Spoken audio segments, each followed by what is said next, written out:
Welcome everybody. The world is a mess, and I just want to steampunk it. This is episode 35, but it's also the 9/11 special 20th anniversary edition. Because this is on the evening of September the 11th, 2021, which is the 20th anniversary of 9/11. And this is also episode 35 of The World is a Mess, and I just want to steampunk it. I'm here with my co-host, Daniel. He's on speakerphone, but he's away from his computer. Say hello, Daniel. Hello. And I'm here with Rockanne, my girlfriend. Hello. Say hello. Hello. I'm doing homework. Okay, are you joining? You said you wanted to be a part of this podcast. Yeah, I am, but I'm also doing homework. I'm multitasking. Remember, I talked to you about this in the beginning. Okay, that's fine. That's fine. Yeah, the one thing I want to say about the 20th anniversary of 9/11, the main point I want to drive is how the United States foreign policy overreacted, used 9/11 as an excuse to invade other countries like Afghanistan and Iraq. And a lot of people are not even aware that, like, the Taliban even offered to help turn over Osama bin Laden if the United States was willing to provide evidence. And they weren't, of course, because, there's a lot of money to be made going to war. And all the war crimes that were created, the surveillance state that was created, George W. Bush really is a war criminal. I don't know why they're trying to say, oh, at least he was a decent conservative compared to Trump. No, he was worse than Trump because he instigated the torture program under presidential order. He tortured detainees, a lot who ended up being found innocent later on. They put a $200 a head bounty on terrorism suspects. And so, of course, the Pakistani government was like, oh, we'll just arrest anybody who's a foreigner. Still to this day, you have 39 people held at Guantanamo Bay indefinitely without trial. That's a violation of constitutional rights. So you say, well, they don't have constitutional rights because they're not citizens. That's bullcrap. If they're a suspect in a crime, they have constitutional rights. They have a right to a fair trial. If they're not criminals, they're prisoners of war, then they have rights to under Geneva Conventions of Prisoners of War. But the United States violates both the Geneva Conventions and human rights and constitutional rights. There's a lot of the Chinese Muslims from East Timor who are still being held in Guantanamo Bay. And the thing that really drives me nuts is like 9/11, let's see.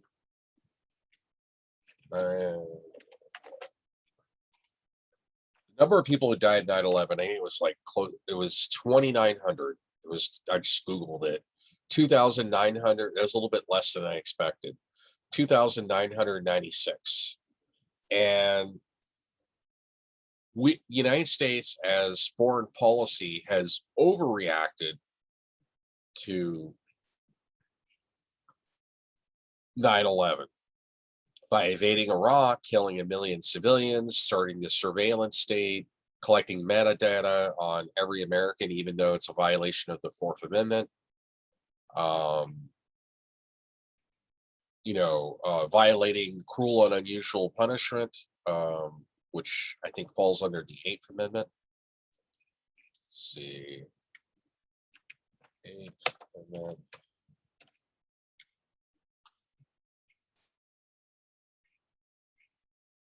Yeah, Eighth Amendment of the Constitution, excessive bail shall not be required, nor excessive fines imposed, nor cruel or unusual punishment. So what the United States has done is they violated their own Constitution in the Fourth Amendment and the Eighth Amendment of the Constitution. And also, in a large extent, the First Amendment as well, freedom of expression. So with COVID deaths up to 660,000, that's more than 20 9/11s.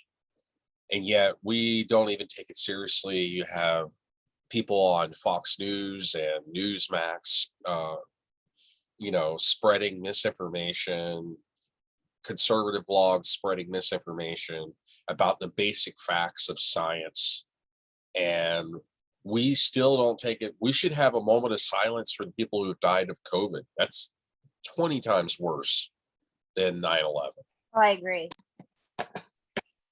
And it really irritates me how regressive we've become, because we don't take COVID seriously at all, but we overreact and take 9/11 way too seriously. So what's your opinion, Daniel? You've been pretty quiet.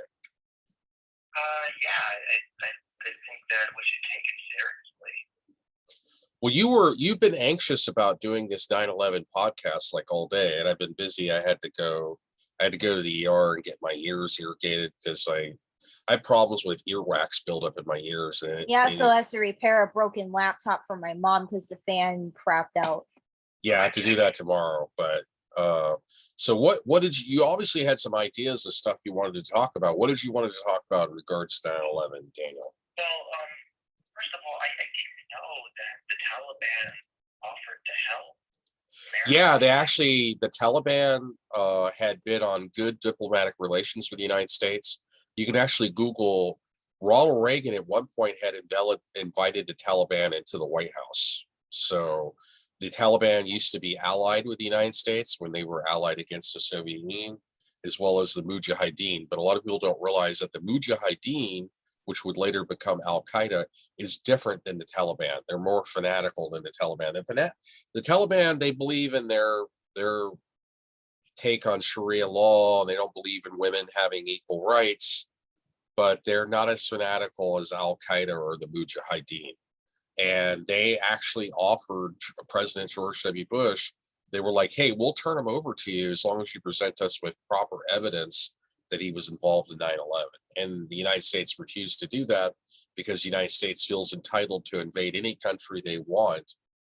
And 20 years later, in a waste of trillions of dollars, like I think it was $2 trillion. Think of what $2 trillion could do with paying off student loans, ending homelessness, providing job stimulus, instead of just wasting it on business executives at defense contracting companies. But yeah, the United States couldn't have pulled out soon enough. Every pullout is always messy. I was on the train today, and I had some guy that was a security guard for the metro giving me a lecture about how Biden is not doing right by Afghanistan. And he should have pulled out properly. And I'm like, listen, dude, I'm a military veteran. Afghanistan was messy pulling out. Every pullout is messy. And also by the fact that Biden actually did his campaign promise and pulled all the troops out of Afghanistan. Trump wouldn't do that. Trump still had several thousand troops in Afghanistan, and Trump had negotiated with the Taliban to pull out by May, but Biden renegotiated and pulled out by 9/11. And I have no problem with that. It reminds me a lot of the fall of Saigon, the fall of Kabul. It's history repeating itself all over again. The fall of Saigon, which happened in April of 1975, the only U.S. troops left were a couple hundred Marine guards guarding the U.S. Embassy in Saigon. And it was messy. There were Marines that got killed. The South Vietnamese army didn't put up much resistance, just like the Afghan army didn't put up much resistance. And it's a colossal waste of money and resources, and all that military equipment ended up going over to the Taliban anyway. But yeah, we can't, United States should not be a global empire, but that's the way the United States has been behaving. And so I'm proud of Biden that he pulled out of Afghanistan, or I shouldn't say I'm proud of him, but more like that I agree with Biden pulling out. We could be there another 20 years and not really much get done. The mistake that the United States made in 20 years of occupation of Afghanistan is they should have at least done what the Russians did. When the Russians were there, the Russians at least built roads, they built schools, they built infrastructure. The United States did very little of that. They built up the Afghan army and imported a ton of weapons, but they didn't really build up the infrastructure. It didn't really improve the living conditions for the average Afghan citizen. Maybe if they had focused on building infrastructure and improving the living conditions of the average Afghan civilian, then there wouldn't be such a popular uprising against the United States there. But yeah, so I'm completely happy that Biden pulled out. I agree with it. And yes, it's messy, but all pullouts are messy. Afghanistan was messy. Pulling out of North Korea was messy. Any military pullout is going to be messy. It's never going to be perfect.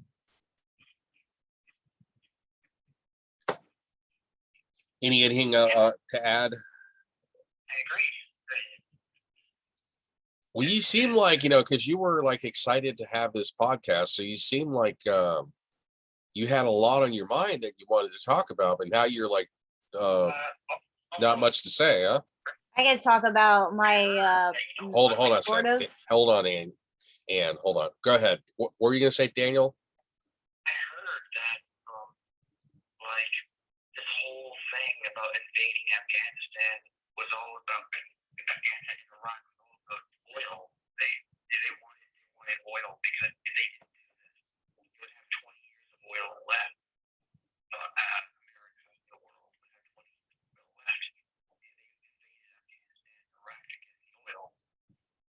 Well, I mean, there's not much oil in Afghanistan. I know there's mineral wealth like emeralds, and there's other minerals like tin and copper, but the main reason why the United States occupied that area was they wanted to isolate Iran because they had U.S. troops in Afghanistan, U.S. troops in Iraq, and allowed them to better isolate Iran. But it was just a colossal waste of money and resources.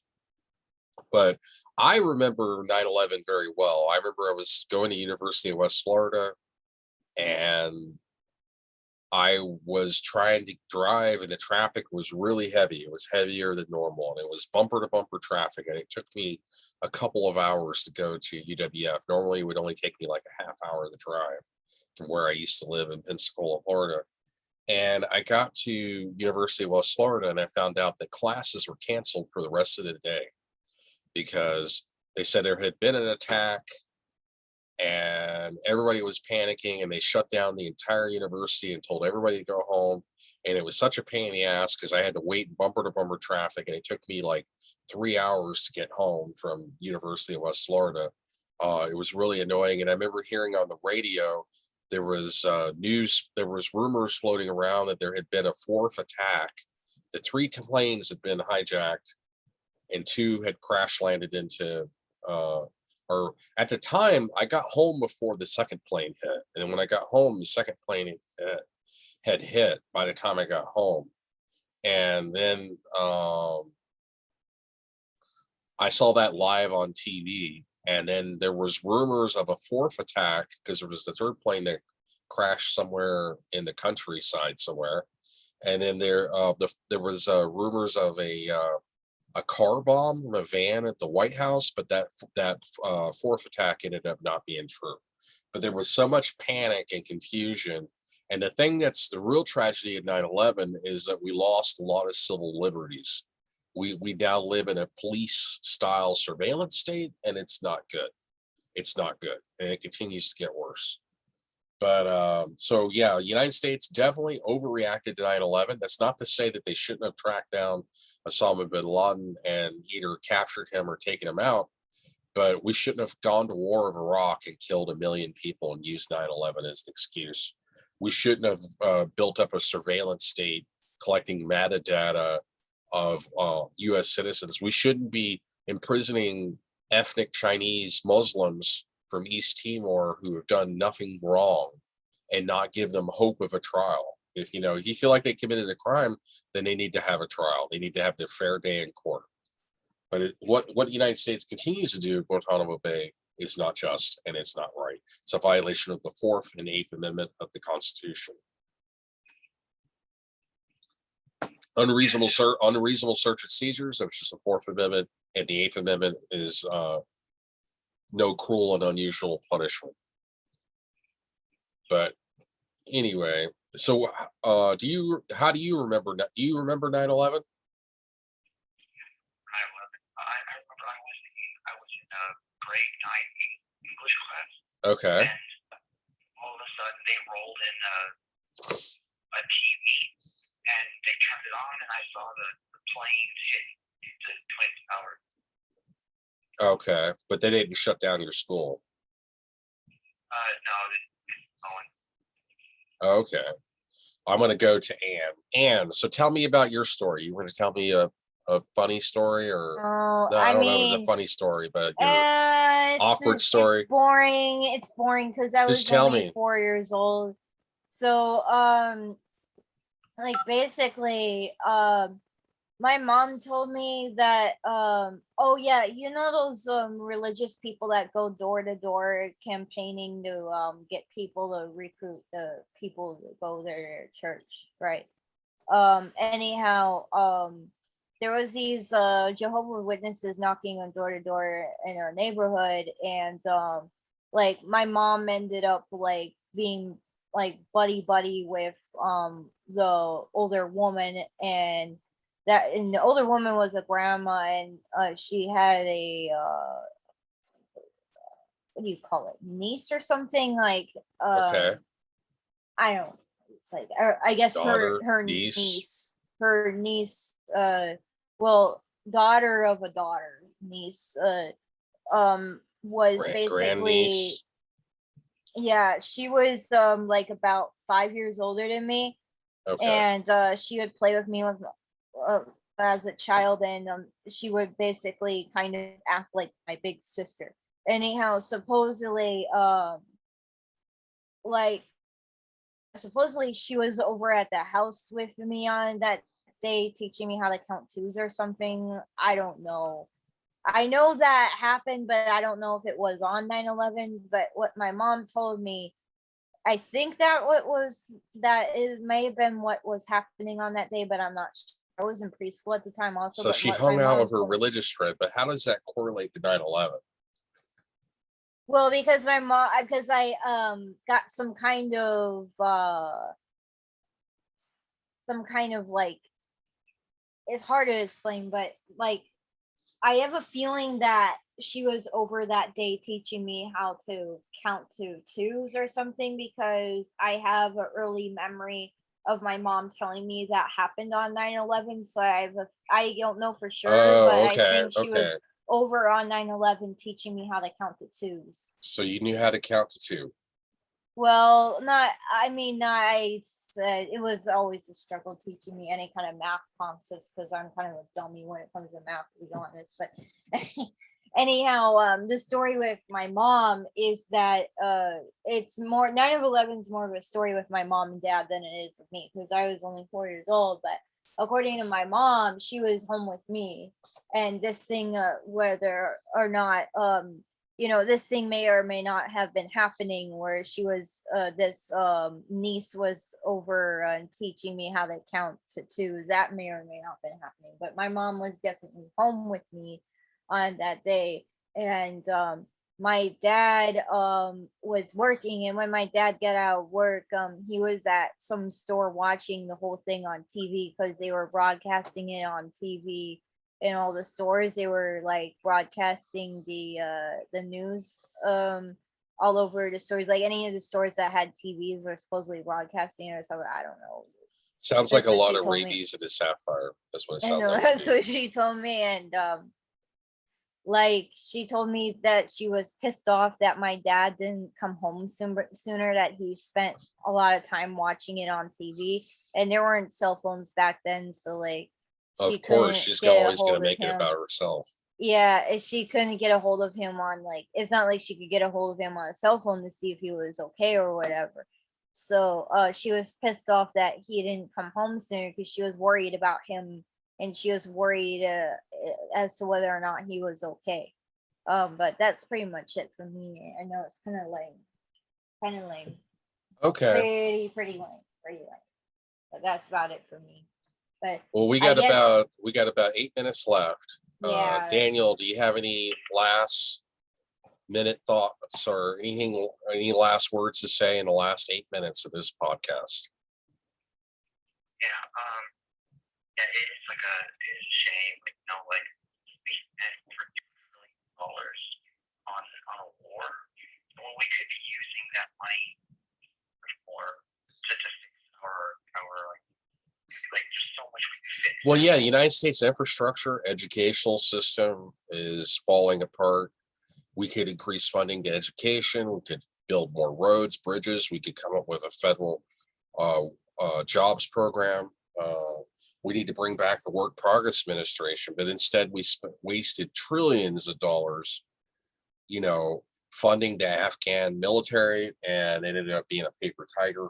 Um, and there was just some weird metro security guard spreading right-wing propaganda talking about how we need to be going to war, getting ready to go to war of Iran.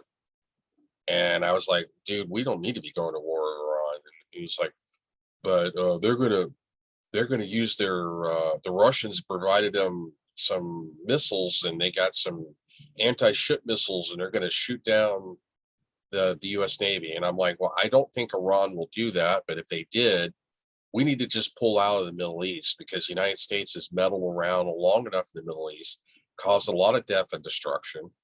And the if the United States were to go to war with Iran, it'll go to war with Russia, and it'll go to war with China, and then it'll start World War III. And it's not worth the Middle East is not worth starting World War III over. We need to start going towards alternative green energy. We need the Green New Deal. We do not need to be, trying to conquer more countries to get oil resources. But that's what the United States does best, is they're best at attempting to conquer countries and then messing it up and then making a big colossal mess of everything. But yeah, Afghanistan has always been known as the country that it's like the death of empires. Because you got to realize, before the United States, Russia, the Soviet Union, occupied Afghanistan for 9 years and failed to get peace in that country. And the Soviet government that the Russians left in Afghanistan at least lasted 2 years.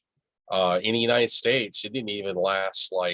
Once the United States started trying to pull out, the Afghanistan government, like the president, fled the country, went to Uzbekistan, and took all of his money with him, and didn't even try to fight. And the Afghan military didn't even try to fight. They just surrendered. The whole 300,000 troops with all their equipment, they just surrendered. Didn't even put up much of a fight. You had experts at the Pentagon giving Biden bad advice. They were saying, oh, the Afghan military, they'll last at least 90 days. They didn't even last 2 weeks. And, when the Russians occupied Afghanistan, it took about 2 years for the Soviet Afghanistan communist government to fall. And the Russians actually built infrastructure, but yeah, they were beat back by, the Mujahideen and the Taliban and US fighting against them. And then before Russia was, I think during the Crimean War, the British occupied Afghanistan for a while. It's known as the graveyard of empires. That's the nickname of Afghanistan. The reason why it has that nickname is because it chewed up the British Empire, it chewed up the Russian Empire, it chewed up the United States Empire. It's a very hard country to occupy because it's a very mountainous region, and there's too many places you can hide. Even if you have air superiority, there's plenty of places to hide, and it's hard to track down every last person that you're fighting. It's ideal for defensive and asymmetrical warfare. But yeah, I am glad that we're out of Afghanistan, and we should have gotten out 10 years ago, because Osama bin Laden's been dead since 2011. So we should have pulled out 10 years ago. For some reason, we did not. And I'm glad that it's over, and I hope that going forward we can learn to forget 9/11, or move on. I should say, not necessarily forget it, but move on from 9/11 and start taking COVID more seriously, because COVID is a hell of a lot more serious than 9/11 ever was. Because 9/11 killed 3,000 people. COVID's killed 660,000 people so far, and we're not even near done.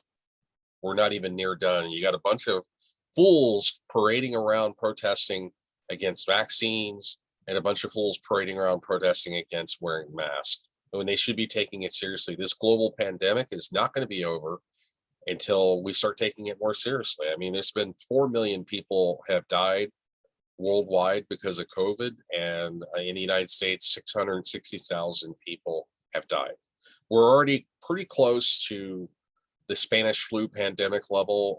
In 1918, the Spanish flu pandemic killed 675,000 Americans. We're going to surpass that because we're already up to 660. Well, knowing anti-vaxxers myself, it's really difficult to get them to change. They're usually permanently programmed, so They're narrow-minded. yeah, too. so basically, I mean, like, what you're limited to doing is to basically like Vaccine mandates. vaccine mandates, yeah, and basically just like, kind of like just opening up, I guess what you can do is like, if you're vaccinated, you will, I guess, be open to more of the world, and if you're not vaccinated, I guess you'll be isolated to more of the world. But the real problem is anti-vaxxers are the ones in the ICUs and the hospitals, taking up filling up hospitals and clogging up hospitals. That's the real problem. Well, this is So what Carl that's Sagan warned that's a big us. problem. Okay, So I got to that- wrap up. We that's a got 1 huge minute left. problem. I got to wrap up. I got to wrap this up. But this is what Carl Sagan warned us in his last book, Demon Haunted World, published in 1996. He talked about, as we return to mysticism as new millennium approach, that people making decisions based on science, making decisions based on the technology that science created, but not understanding that science, that if we're not careful, we'll be doomed to repeat the Dark Ages. And science is like a candle in the dark, and that not enough people are educated in skeptical thinking or critical thinking or the scientific method. And that's the reason why we have so many fools who are gullible and believe these anti-vax conspiracy theories, 9/11 conspiracy theories. But yeah, overall 9/11, Ronald Reagan was partly responsible for 9/11 because he funded Osama bin Laden. He gave him $3 billion to build up his organization. George W. Bush was also partially responsible through his incompetence, and he brought back torture and normalized torture and normalized the war on terror and massive surveillance and collecting of metadata. So, George W. Bush is a war criminal, and so is Ronald Reagan. But, Ronald Reagan is dead, but hopefully one day maybe we can bring George W. Bush to justice by indicting him as a war criminal. Anyway, enough said. This is Steampunk Star Raisin out. You have a nice day, and I will see you 25 billion years. I will.